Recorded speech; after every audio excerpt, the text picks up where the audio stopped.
Study 144, Shoegaze History and Slackers Music, Essential Guide to 1984–1994 Rock, from the Objects of Affection collection. On the offset guitar, the wall of pedals, and how a sound built from specific machines became a filter you can apply with a thumb. Simon Reynolds began covering this music for Melody Maker in 1986, which means that Still in a Dream, Shoegaze, Slackers and the Reinvention of Rock, 1984. 1994 is not a historian's reconstruction, but a witness's return. That distinction matters, because the movement the book documents was, more than almost any in rock, a movement about machines, specific guitars, specific pedals, specific studio methods, and it is being revived right now as a mood you can summon without owning any of them. The gap between those two facts is the whole subject of this study. Our interest is not nostalgia. It is a question the Objects of Affection collection asks of every cultural form. What exactly is the material substance of the thing, and what happens when the market learns to sell the thing without the substance? Shoegaze is the rare case where the answer can be measured in hardware. The sound was a machine. Shoegaze earned its dismissive nickname honestly. The musicians appeared to stare at their shoes on stage. They were not shy. They were reading their feet because the sound lived down there in banks of effects pedals that had to be triggered in precise sequence, a choreography of toes rather than a performance of faces. The downward gaze was not effect. It was a job requirement dictated by the equipment. That equipment is unusually legible. The genre's canonical instrument is the Fender offset. The Jazzmaster and the Jaguar, guitars with a floating tremolo arm and bright, glassy single-coil pickups that had been unfashionable for a generation, before these bands rediscovered what they could do when routed through enough reverb and modulation. Kevin Shields of My Bloody Valentine developed his signature, glide guitar, by holding the tremolo arm and bending the pitch of an entire chord as it rang, a technique inseparable from the specific hardware that permitted it. You cannot play glide guitar on an instrument that lacks the mechanism. The sound is the machine. There is a deeper irony in the hardware. Fender designed the Jazzmaster in 1958 for jazz players, who almost entirely rejected it. Its bright, unusual voice found no home in the genre it was named for, and the guitar drifted into pawnshop obscurity, cheap because unwanted. It was the surf bands, and 2 decades later the indie and shoegaze undergrounds, who reclaimed the discarded instrument precisely for the qualities its intended market had refused. The offset is thus a sedimentary objectus over, an unwanted machine whose material character lay waiting, for 30 years, for an aesthetic that needed exactly it. The sound did not choose an arbitrary tool. It found the one instrument the market had thrown away. The downward gaze was not shyness. It was a musician reading a machine that authored half the sound. This is what we mean by material singularity, an aesthetic that cannot be abstracted from its physical substrate without ceasing to be itself. A shoegaze chord is not a note plus a shoegaze setting. It is the irreducible product of a particular guitar, a particular chain of pedals, a particular room, and a particular pair of hands that spent years learning the chain. The sound has a body, and the body is made of aluminium, magnets, and analog circuitry. Roman 2. Loveless, or The Price of the Covenant. If shoegaze has a scripture, it is My Bloody Valentine's Loveless, recorded in fragments between February 1989 and September 1991. The legend around it is a legend about cost. The album is rumoured to have run to £250,000 and to have nearly bankrupted Creation Records, whose owner Alan McGee eventually dropped the band and signed a co-ownership deal with Sony to stay solvent. Shields disputes the figure. He has put the real number closer to £140,000 and called the bankruptcy story a myth McGee inflated because he thought it would be cool. Even the deflated number includes a reported £15,000 spent chasing a single guitar loop. We do not need to settle the accounting to read the meaning. Whether it was £140,000 or £250,000, the money is a measure of labour densitized sheer quantity of human attention, time and material trial compressed into the object. 2.5 years for 11 tracks. A 5-figure sum for one loop. This is the opposite of frictionless production. It is a covenant paid for in studio hours, and the price is not incidental to the art. The price is the art's proof that someone treated the sound as though it mattered enough to nearly go under for. The cost of Loveless is not a scandal to be corrected. It is the receipt for a covenant, and the receipt is part of the work. Part of what the money bought was time inside analog signal paths that behave in ways no preset fully repeats. Analog, reverb, and magnetic tape are not neutral carriers. They color, compress, and distort in the very act of recording, so that the medium deposits itself into the work. Shields treated the studio as an instrument to be played rather than a room to be documented in, layering and relayering until the guitars stopped sounding like guitars and became a kind of weather. That is not a setting you dial in on a screen. It is a material process with a duration and a cost, and both the duration and the cost remain legible in the result. Set this against the way the market prefers its culture: cheap to make, fast to move, infinitely reproducible, and the offense of Loveless becomes clear. It refused speculative velocity at the level of production itself. You cannot rush it, and you cannot cheaply counterfeit the conditions that produced it. That refusal is exactly what makes it, decades later, so tempting to counterfeit. Roman 3, the anti-performance. The Slackers, half of Reynolds's title, names the movement's posture as much as its personnel. Where the dominant rock economy ran on the frontman, the charismatic face, the arena gesture, the body sold as spectacle, these bands turned away. They stood still. They pointed the light at the smoke rather than the singer. In an industry organized around the aura transaction, in which a star's presence is the product being sold, the shoegaze stance was a quiet act of refusal. The aura was dispersed into the sound, not concentrated in a personality. It is easy to romanticize this, and we should resist doing so completely. Anti-performance is still a performance, and the refusal of spectacle became, in time, its own marketable image. But at its origin the gesture carried a genuine anti-commodity commitment. The band that will not perform its own celebrity is a band withholding the very thing the industry most wants to sell. The downward gaze denied the camera its face. The refusal had a physical dimension the recordings only hint at. My Bloody Valentine's live sets became notorious for an extended passage of pure, punishing volume, minutes of overwhelming noise pitched at a threshold that has the band handing out earplugs at the door. This was not spectacle in the ordinary sense. There was nothing to look at. It was sound made so materially present that the audience felt it in the chest and the teeth, an intensity that cannot be photographed and cannot be streamed at its true level. The event was irreducibly physical and irreducibly there. You had to bring your body to it. The voice underwent the same submersion.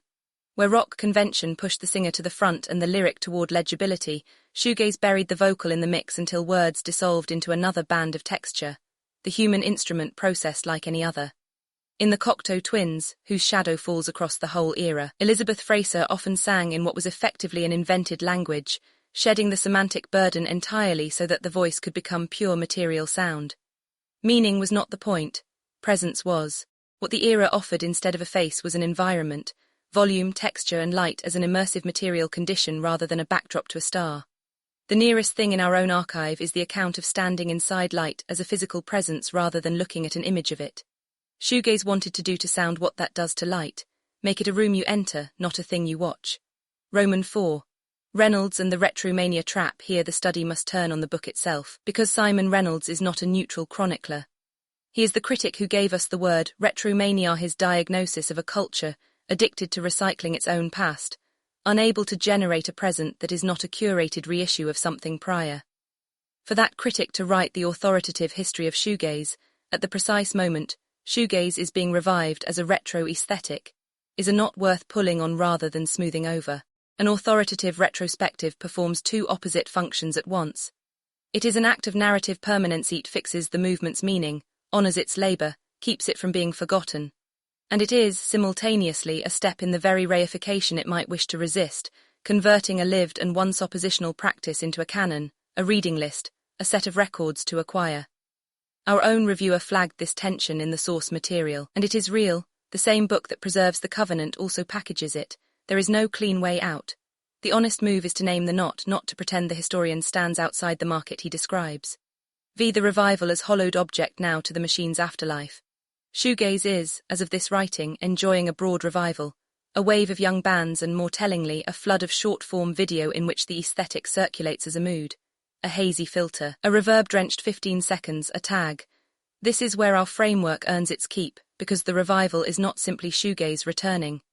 It is, in its dominant form, shoegaze hollowed.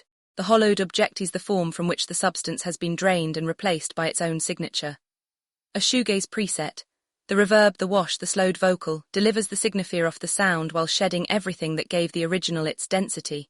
The specific broken in Jazzmaster, the pedal chain built over years, the pound 15,000 loop, the 2.5-year covenant. The aesthetic becomes a texture you apply, not a thing you build. This is aesthetic arbitrage, the extraction of value from a movement's recognizable surface while its costly interior is left behind as unprofitable. The mechanism is worth naming precisely because it is not unique to music. A dense form throws off a small number of instantly recognizable surface cues. The market isolates those cues, reproduces them at near zero cost, and circulates them at speed until the cue and the form become synonymous in the general E. At that point, the expensive interior is not merely forgotten, it becomes invisible, because the surface now is the thing as far as the market can perceive. The reverb wash stands in for the whole covenant, and a signifier that has swallowed its referent is the exact definition of a hollowed form. We are careful here not to be snobs about it. Access is not theft, and a teenager discovering the wash of a guitar through a phone is not committing a crime against Kevin Shields. The critique is structural, not moral. When a form's market value migrates entirely to its most easily reproduced signifier, the velocity of that signifier begins to define the form, and the slow, expensive material practice that produced it comes to look like mere trivia. An origin story nobody needs in order to sell the mood. The danger is not that people enjoy the revival. It is that the revival forgets there was ever anything to preserve but a filter. VI. What the machines knew the deepest claim in Reynolds's Material, and the one our framework most wants to defend, is that the offset guitar and the wall of pedals are not nostalgia props. They are the body of the sound, and a body cannot be swapped for a description of itself. This is material memory. The way an aesthetic is stored not in the idea of it, but in the physical apparatus and the trained practice that reproduce it. Consider what is actually lost in translation from machine to preset. The pedal chain introduces accidents, a hum, a nonlinearity, an interaction between two circuits that no one designed and no one can perfectly model. The offset's tremolo permits a gesture glide guitar that is a physical event in time, not a parameter. The room adds itself. These are not bugs to be cleaned up in the digital reissue, they are the grain of the thing, the irreducible remainder that a simulation approximates but never contains. To hold shoegaze as a living form is to hold that remainder, the machines and the hands, and not merely the recording of its surface. The same lesson recurs wherever craft meets its own market image. We have watched heritage artisanry made structurally captive to the speculative machine that packages it, until the labor is honored in the advertisement precisely as it is hollowed in the product. Sound is no different. A genre defined by the density of its making is uniquely vulnerable to a revival that keeps the density's appearance and discards its cost. Roman 7. Custody of a sound. How then does one hold custody of a sonic heritage, something with no single object to lock in a vault? Two wrong answers present themselves. The first is to freeze it, to treat shoegaze as a sealed museum period, its records canonized and its practice embalmed, which is a kind of archival death that honors the form by ensuring nothing living comes of it.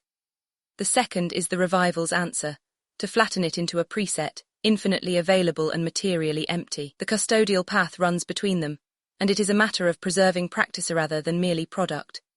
It means keeping the actual apparatus in use, the offsets, the analog chains, the studio methods, and keeping alive the knowledge of why the expensive, slow way of making the sound produce something the cheap, fast way cannot. It means treating a book like Reynolds's as a set of working instructions for a covenant, not a shopping list for a canon. A sound is kept not by owning its recordings, but by continuing to be able to make it materially at its true cost. That continuity, not the reissue, is the burden of preservation a living heritage actually asks its custodians to carry. In practice, this looks less like a museum than a workshop. It is the technician who still repairs the offset's tremolo, the small maker who reissues a discontinued pedal to its original analog circuit, rather than a digital emulation, the musician who learns glide guitar as a physical discipline, instead of loading a plugin that merely names it.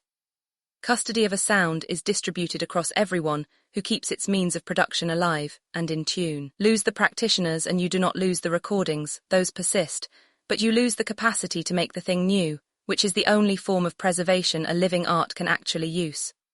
Coda. The band stared at their feet because that is where the sound was, in the machines on the floor, waiting to be triggered in the right order at the right instant. 30 years on, the sound is everywhere and the machines are nowhere, dissolved into a filter that anyone can wear and no one has to build. This is not a tragedy. It is a transaction, and like every transaction the objects of affection collection examines, it trades a dense and costly interior for a light and portable surface. Simon Reynolds returned to this era, after years of not thinking about it, because he wanted to stand once more inside the thing before it finished becoming its own echo. The revival will do what revivals do. Our task is only to remember, and to say plainly that the dream was made of hardware, and that a sound you can summon without the machines is a sound with its body left behind on the studio floor. The full study is available at objectsofaffectioncollection.com.